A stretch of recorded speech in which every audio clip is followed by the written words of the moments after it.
Greetings, grave robbers, and welcome back to the television graveyard.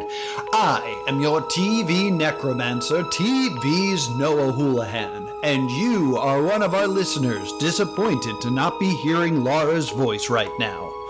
We have gathered here tonight to look back at past television shows to see which ones could be resurrected, should be resurrected, and which one should just stay doomed. This will be a podcast where we analyze the history, the hype, and the aftermath of shows that ran only one season, sometimes, like this one, only one episode.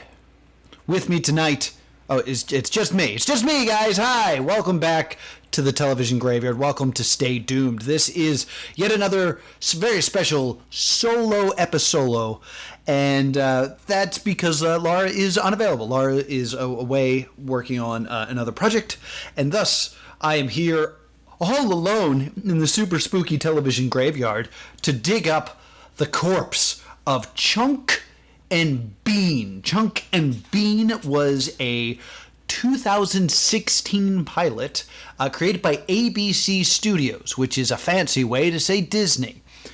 This is a pilot that ran one episode. It did not get very far, and it was recently uploaded to the old YouTubes, so I thought I would take a look and break down what went down with Chunk and Bean. If you want to give a watch yourself, there's a link in the description, by the way, if you want to watch this before you listen. We never really make that statement on this show, but I just wanted to let you know. If you want to know what I'm talking about before I talk about it, give it a watch. But let's jump in on Chunk and Bean. So we open on Skylar. It is Skylar, the wife from Breaking Bad, and her name is Connie in this, but it was very jarring to see Skylar in what was going to be a comedy. Like, I wasn't really mentally prepared for that. And she is a therapist, and she's talking to someone that looks just similar enough to her sister in Breaking Bad that I was just like, was this on purpose? But in any case, she is explaining how difficult it is to be a mother and how you have to set boundaries and various skills and techniques in maintaining a healthy relationship with your child.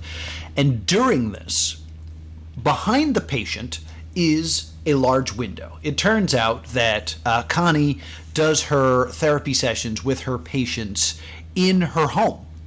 So she's looking out into her own front yard, and there she sees her son Brian.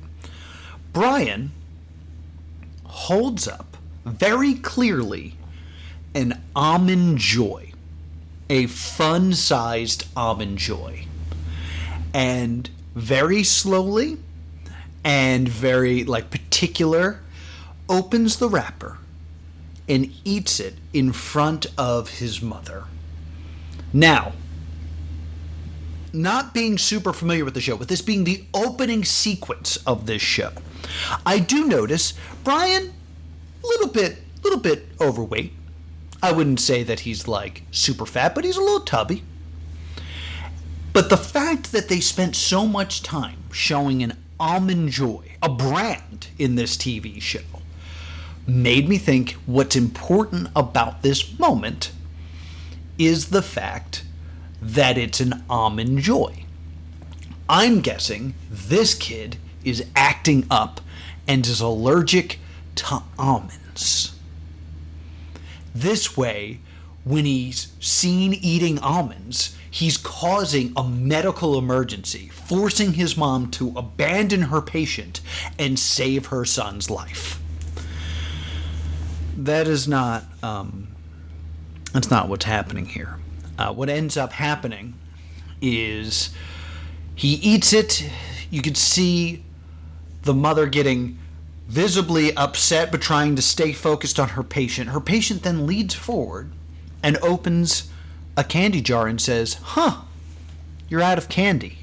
At which point the child releases a handful of Almond Joy wrappers. So, nitpick, Usually when you buy a bag of fun-sized candies, it's not just the same candy. If you got just Almond Joys, that's a bit weird, you know? You usually get some, like, mixtures in there. You should have gotten, like, a Mr. Good bar or something like that. 2, the fact that they chose an Almond Joy made me think that this had something to do with an allergic reaction. If they wanted to, just make it a chocolate bar, why an Almond Joy? Why not just a Mounds, I just thought that was an odd choice that they don't hide that it's an Almond Joy. They make it very clear that it's specifically an Almond Joy. We then get the opening to Chunk and Bean, and we see that the parents, Connie, is joined by Stuart. Stuart is her husband, the father to this boy whose name is Brian. And he's played by Andy Daly, who you might know from The Daily Show and also from the Comedy Central show Review, which, fantastic show. Very underrated show, Review. Also tends to make cameos in Reno 911 as just kind of a witness, a standby witness. And they are looking through their window into their neighbor's house because they have a brand new neighbor. And Connie is worried that this neighbor is too hands-off and doesn't properly discipline their son. And this causes Stuart to say, yes, a classic palate. He's not a dad, he's a best friend. Oh, well, you know what he is? He's a pallant. See, what I did was I combined the words pal and parent. I know how you got there. Okay. We then have Brian show up. Brian is, in fact, a little chubby. And to the point that in his grade school career, he got the nickname Chunk. As a result, his mother has put him on like a strict diet and also like wants him to exercise. And this was an act of rebellion from Chunk to show that I'm not going to do that. I'm going to eat candy if I want to, even if I'm allergic to it. And then he pulls up his shirt and he has a rash on his stomach because he's allergic to coconut. So my original instinct of like, they chose something he's allergic to was correct. It just wasn't the almonds, which would have caused him to go into apoplectic shock. It was just the coconut, which means they should have used a Mounds bar. They should have used a Mounds bar. Also, terrible product placement here for the Hershey Corporation. Like, look how itchy our candy bars make this child. And how unhealthy they are. I don't know, I think you could have just had a chocolate bar instead of using a brand name. Just an interesting thing. Could have come back to that later. So, they're looking at this next door neighbor. It should also be noted that I never got this character's name, but Chunk has a sister. Like an attractive older sister. She's going to play a minor role. But they're looking into this neighbor's house still, just kind of spying. And their child of the neighbor, Ed, kind of like shares the chores. Like for someone that's like dealing with a pallant and like someone who's not acting as a parent but more as a friend, like they're doing a lot of like buddy stuff, but they're sharing in responsibilities of the household. Ed is not like rebellious or like does not abuse the relationship that he has with his father. He's just kind of a good kid, which I thought was an interesting choice for this scenario. So, as Ed is taking out the garbage, Brian comes out and is going through the trash looking for like thrown away candy. And it turns out Ed had thrown away a candy bar. So Brian's like, I'm going to eat this. So Brian starts eating out of the trash. Connie runs out and was like, Brian, what are you doing for the first time, which you have never done before? Trying to hide what a terrible mother she is and that her son eats from the trash. This causes Ed's father to also come out, whose name I never catch, but he's very attractive. That's important, is that he's just Ed's hot dad. And they kind of have a heated discussion. It's not an argument, But it's more of just Ed's dad brings up, oh, you're our neighbor who's constantly looking in through our windows. And Connie's like, yes, I just want to make sure that we parent the same way so that we can raise strong boys, you know?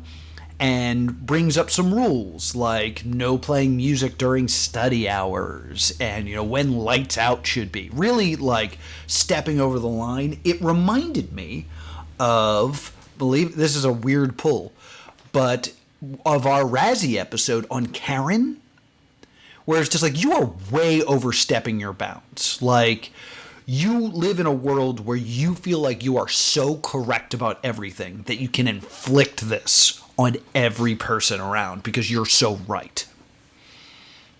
While this discussion is going on, Ed climbs a tree. They put up like a rope ladder so that he could climb this tree. He doesn't have like a tree house. Just like a rope ladder, lets him climb a tree, lets him do stuff. Connie thinks that this is dangerous. Ed's father's like, nah, he's fine. He knows what he's doing.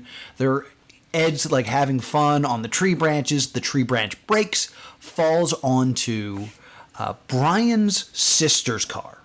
It's specifically the sister's car. So that's like our main conflict here is now the car is broken. It is clearly the responsibility of the neighbor, but he's going to make good on this. But right now, it is time for school. Ed is being driven to school by his father. Brian is being made forced to walk because he's a little chubby. He's a little chubby. In an attempt for a make good, Ed's father's like, do you need a ride? And Brian takes him up on this. When Brian gets in, he sees donuts, immediately starts eating the donuts. So this is forming like this friendship between Ed and Brian. And Brian explains that his entire life he's been called Chunk. Case in point, in middle school they call me Chunk. Perhaps because I'm a little husky. Perhaps it's the garbage eating. Nice one. Anyway, high school's my chance to start over. Clean slate. And it begins with getting people to call me by my real name. Which is such a cliche story. Like I'm maybe it's because I'm far out of high school that I don't care for this storyline anymore. But this idea of this is a fresh start. I can become a completely different person here. Like, you don't know the person you are when you start high school yet. You haven't had enough experiences to be to have like this is my definitive voice. I say that from a place of being a comedian, where like finding your voice is the hardest part. And I don't feel like I found my voice until I was like 30. So, in any case, sorry for that tangent. Ed, Brian, gonna team up, be friends. Brian's gonna show Ed the ropes because Ed's new in town. As they get out of the car, for seemingly no reason, Brian steals a flashlight out of the truck. And Ed's dad catches him. And there's nothing that's happened so far to imply that Brian would need a flashlight. So, a little bit of mystery. A little bit of mystery has been added in here. At which point, also, as they're walking out, Brian says, Wow, your dad's really upbeat. Is he a day drinker? that's a weird line for someone who was driving. For me to say that about someone who offered you a ride than was driving. But I guess that's, you know, they're trying to add some comedy into this. Meanwhile, Ed's dad is trying to clear away this branch that has crushed this vehicle. So he's trying to pull this giant thing off. Stuart comes out to help, but Ed's dad is a big, buff, sexy man. And Stuart is Andy Lane from Review. So this is going to require more work. So Ed's dad pops his shirt off and grabs a chainsaw. And it's looking very manly. Stuart decides to do the same, unbuttons his shirt. He's like, I'm going to be here shirtless. And while this is going down, Connie is with a new client. And this client is a sex addict. And she's explaining, like, it's really great that you're not letting the male form really drive your decisions. She looks out the window and sees a shirtless man with a chainsaw glistening in the sun. This is causing her to kind of relapse. Connie runs out and says, Jim! Hi. Could you do that later? Oh, sorry. Was I making noise? It's not study hours. It's just that you were kind of, magic miking all over my patient. and there's an apology, but once again, it's building that tension between the two families. Back at school, Ed wants to find a girlfriend. That's his main goal. So he's waving at cool people, waves at Brian's sister, and explains, like, don't worry, I'm going to go over there and apologize. I'm going to smooth things over. He then gives Brian's sister a coupon for one free back rub, which is hilarious. Like, this'll work. Hey, why don't you let me rub your body? Very funny.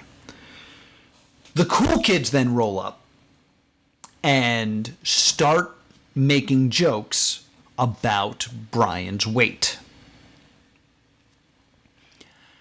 Brian starts to like panic and like tries to play it off as cool, still gets fat jokes. So Brian looks at Ed and says, I never planned on this, but Jared's really locked into the fat stuff. Time for countermeasures. Wait, what? Hey, fat kids are a dime a dozen. Check out this freak. He's circus short. Hey, if you put a saddle on a hummingbird, could you ride it like a dragon? by the way, Ed's short. So this is causing the bullies to kind of pivot from fat jokes to short jokes. Because, you know, bullies not very smart. They're very easily redirected like this. So they start picking on Ed. Ed says, Yeah, you're right. I am tiny. So tiny, you guys should call me Bean. Bean! Tiny! Bean, yeah, hilarious. What are you doing? Countermeasures. And you can call my hefty friend Chunk. No, don't call us that. Chunk and Bean! Ah, that's classic, man. Catch you later, Chunk. Bean. sealing the fate of Brian for 4 more years to be known as Chunk. Now, that's despicable, but Brian arguably has it coming for immediately selling out the new kid for being short. And being, sure, that's a good name for a short kid. It should be mentioned, though, Ed's Hispanic. So that kind of gives a new meaning to the nickname Bean. I don't know why this decision was made. It seems strange to me. But that's what they decided to do. That's what they decided to do. So, Brian, Chunk now, forever will be known as Chunk, takes a weird picture of Ed and vows, or rather Bean, and vows revenge. We cut back to the family. Connie goes and gets the car fixed and is talking to the mechanic. But it turns out that she has secretly put like a Fitbit on Chunk. Chunk discovered this and has paid someone on the track team to wear it for him. So Connie's looking at her phone like, ooh, look at all these steps. I actually think Chunk is running. Whew, that kid tries so hard. What? Like, okay. It's an unneeded joke. I don't know. I don't like fat jokes, so maybe that's why this is just bothering me so much. We then see Chunk's big plan. Chunk has started an Instagram page and has started to call Bean the Wonder Kid and has started a rumor that Bean is only 8 years old and a genius. And, like, The bullying that takes place because of this is odd. Because it could be genuine. Like, it makes all the bullies go from being like, you're short, shorty, you're short, to, oh, you're adorable, you're only 8, look at you go, I'm so proud of you. Which, like, could be condescending if he wasn't 8. But if they're genuinely thinking he's 8, then yeah, that's actually a nice thing to say to an 8-year-old. It's only hurtful if he's not 8, which he's not 8, he's 14. So as a 14-year-old, he feels bullied. But are the bullies actually bullying him? Anyway, this leads to a fist fight between the two. The two get dragged off to the principal's office. And the principal, we're only going to see this one scene of the principal. She's my favorite character. She says, guys, we all have our challenges. I have to work at Chili's on the weekends. Please don't visit. My point is, you gotta make the best of a bad situation. Which is a line I feel in my bones. Like, the idea of having to be a teacher, not making enough money, having to do something that you don't want to do, and then having to deal with students there being the biggest nightmare you could imagine. Loved that. Loved that as a joke. Both kids are in trouble. They have to get picked up by their parents because they've been naughty and they had a fist fight. And now they're known as Chunk and Bean. We cut back to the dads, who are still shirtless, dealing with the branch that's needed to be removed so that they can, like, they like chop it up and, like, now they have, like, firewood. And they're drinking Yinglings. And they're very clearly Yinglings because I know what a Yingling is because I live near the brewery. Not super close, but, you know, in proximity. I could visit if I wanted. And I found it interesting that they seem to be hiding the labels here, in that the front label seems to have been scratched off. The little sticker around the neck is still present, and thus I could see the bird for a Yingling label. If you don't know what a Yingling is, it's America's oldest brewery. It's a brewery in Pennsylvania.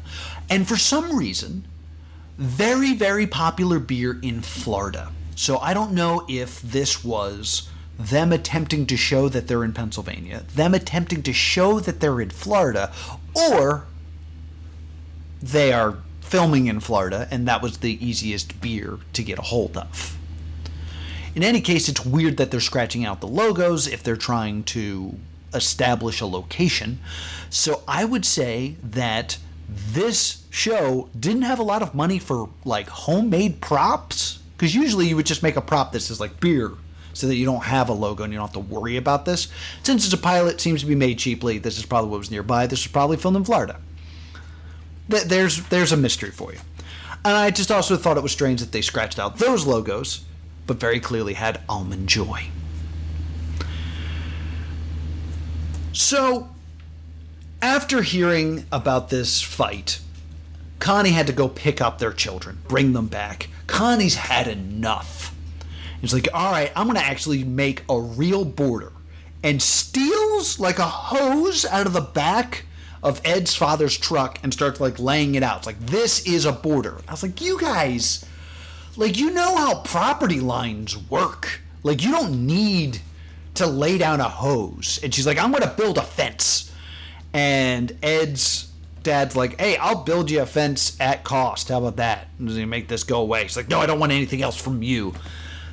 Just say, don't go on my property. And for the record, you're the one that's looking in the other guy's window. Like, you're the one that broke that boundary first. It just makes every character in this show really unlikable. Except for Stuart. Stuart's really fun. Stuart's really funny. So, this leads to an argument between Connie and Brian Chunk.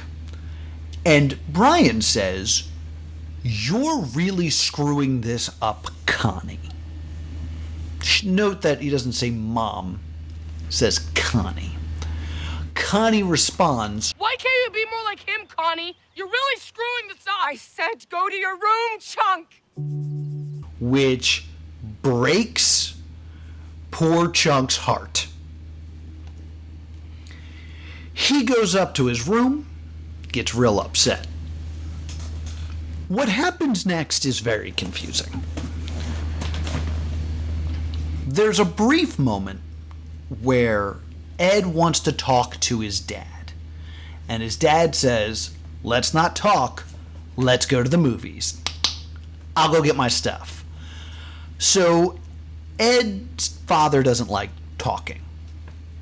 This leads to like a bit of a breakdown with Ed. Ed goes next door and asks if he can talk to Brian's parents. So Connie and Stuart sit down with them, and Ed kind of pours his heart out and says like, Hey, can I talk to you guys for a second?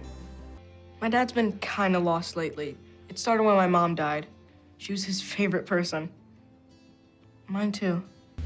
it's a nice emotional thing, and it shows that while being a parent is great and being so occupied in keeping your child happy leads to them looking happy, you have to deal with those other emotions.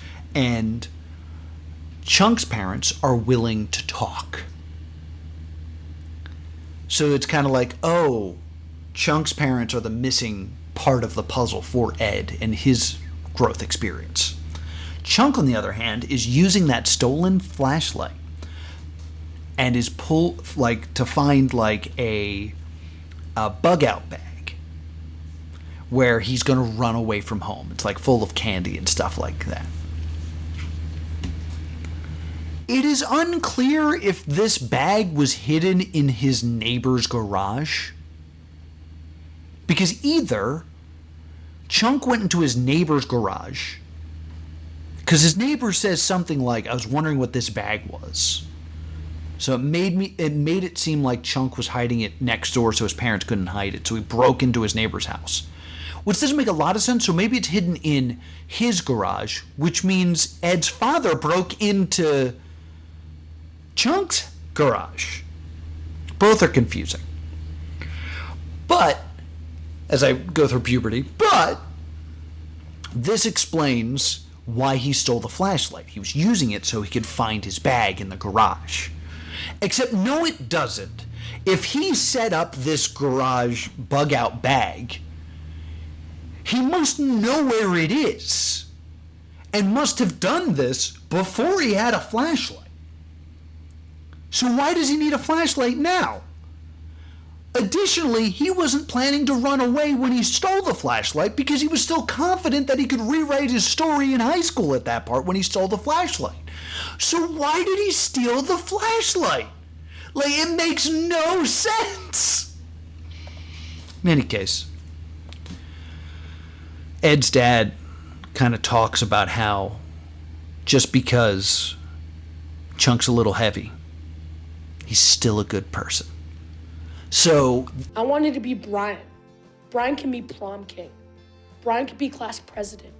Brian can have a girlfriend. But Chunk never can. And now everyone sees me as Chunk. Even my mom. Look, she's not perfect. But trust me, you don't want to lose her. Not even for a second. it turns out that Ed's dad is the missing part in Chunk's story because Ed doesn't have anyone to talk to. So Chunk's parents talk to him. And Chunk doesn't have anyone to talk to, so Ed's dad talks to him. They do the same thing. It's not like he uses his brawn or friendliness. It's the same situation. It's just that these parents suck at dealing with their own kids, but are nicer to strangers. Basically, everyone sucks here. That's the main crux of this show. Everyone here sucks. But through this miraculous parent swap, everyone's feeling a little bit better. So they go back to their respective parents. And things are smoothed over. Connie goes up to Brian, gives him a big hug, and says, "I love you, Brian." And Brian responds, "I know, Mom." And she says, "Close enough." So, like, I don't know if that was supposed to be a Star Wars reference, but it is. As a therapist, you should see the red flag that your own son's not willing to say, "I love you" to. Just saying. They kind of end the show with them being like, "Oh, looks like we need to, like, we're all coming together as families. We have different lives and different walks of life, but maybe being together is part of the goodness of what will lead to these children being blah, blah, blah, blah, blah, blah." There's also a brief part where Ed's like, gets approached by Brian's sister and was like, "Let me cash in on that back rub." And Ed's like, "Really?" She's like, "No." Gotcha. That leads to credits. There's a post-credit scene where they've both climbed the tree. Chunk and Bean are now in the tree, with the promise that Ed would give candy to Chunk if he climbed. And Ed's dad's like, "Hey, it's burning calories when he climbed." And they're up in the tree, and the tree branch breaks and falls on the sister's car again. And that is how the show ends. This is a weird show. Personally, I don't care for building an entire show around the idea that a child is fat. Because even though they're an actor playing a character, they still have to live in that body. And that creates an issue of like, my job is now reliant on me being unhealthy. Additionally, like, if he's the appropriate age for a freshman, let's say, like he's actually 14, there's like a growth spurt in his future. Like, he's going to go through puberty and his body's going to change. Will he stay chubby? Maybe. But that's a weird gamble to base an entire show on. It's the title of the show is Chunk and Bean. Same with Bean. Bean could get taller. We don't know. They're children. So just already, like, the risk of this show, just because of how the human body works, makes it seem like this show is not worth doing. The show as a whole, it seems like some very clever writers are working on a terrible show. There are one or two, like, really solid laugh lines in this, where I'm like, that's fun and clever. But I don't want to watch this show, because I don't like any of these people. Like, you can have all the clever writing you want. The basis of the show is still Chunk is fat, Ben is short. And I'm not interested in that. On top of that, I did a little bit of research, and I recognized, Skylar, and I recognized Andy Lane. I'm sorry, I forget Skylar's actress's name. I apologize. I wanted to look up these kids. So I looked up Chunk. Chunk is Cyrus Arnold and is a Stay Doomed alumnus. Cyrus actually played Derek Jr. in the Razzie film Zoolander 2, where he kind of played like... Most kids play catch with their father. They don't go with them to a thong shoot. There's a lot of starving children in Africa who would die to go to a thong shoot. What? A dumb fat kid. And I think it's very damaging that this poor kid, that's the only roles he seems to be getting. He seems to be doing well now. He's grown up a bit. He's got a cool goatee now, and it looks like he's still working steadily. Doesn't seem like he's landed like a starring role in anything major. Same goes for the actor that played Ed. He had some other sporadic roles, nothing like too noteworthy. But I found it very interesting that we had a Stay Doomed alumnus. Overall, I got to give this one a stay Doomed. I think it's not a premise worth sticking with. You know, I think back to, there was an MTV show called Awkward. And in Awkward, it's about a girl who, it appears, tries to kill herself. But really it's just like a freak accident and she like breaks her arm. And a big part of like the plot is her being in this like wacky cast. But the story naturally progressed to the point where she's no longer in the cast. It wasn't like her name was called like The Broken Girl and it was about her being in a cast, which is the mistake that this show made.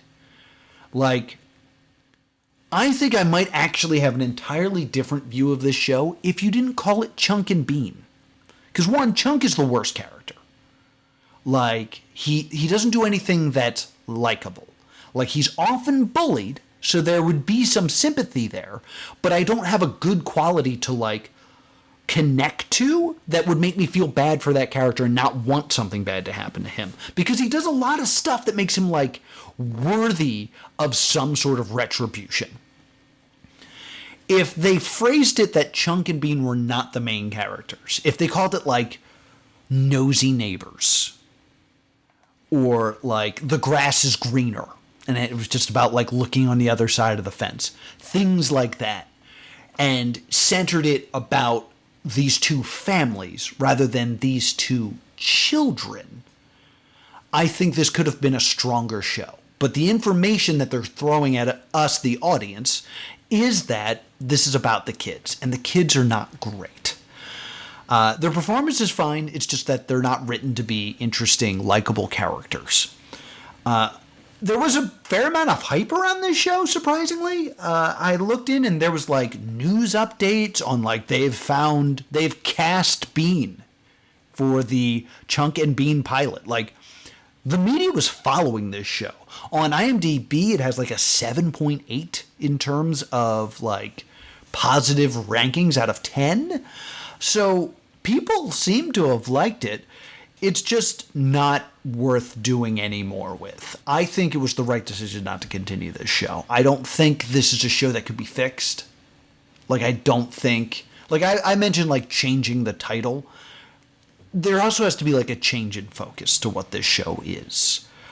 There would have to be, like, an idea that Chunk could lose the weight. And, like, maybe now he's an athlete. It made me think back to... Freaks and Geeks. Remember Freaks and Geeks, that 4-part epic that we did here on Stay Doomed? Bill, one of the taller nerds, started going to the gym during filming. And there was supposed to be a scene of him in a locker room, and he was too ripped to be a nerd anymore, so they forced him to wear a robe. And really hate stuff like that. And we did find out that the plan was that Bill might eventually get into sports. Like, he'd find a sport that he was interested in, and that would like kind of form a bit of a gap between the nerds, or the geeks rather, because now he's dabbling in athletics. But overall, this show, it doesn't have anything I really want to like sink my teeth into. If anything, make the show about the principal. The principal was funny. And that's going to do it for this episode of Stay Doomed. Sorry for the episolo. Laura will be back next week. And next week, we will be watching the pilot for Dick Tracy. Yes, Dick Tracy is a famous comic strip about a good cop dealing with very strange criminals.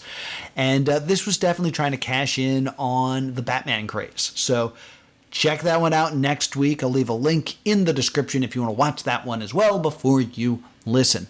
Thank you so much for joining me for another edition of Stay Doomed. Please join our brand new Discord if you want to have little conversations with us. We like to talk about the shows before that we record them and discuss what we should be covering next, and also just have fun little conversations. Like right now we're really excited about Ted Lasso Season 4.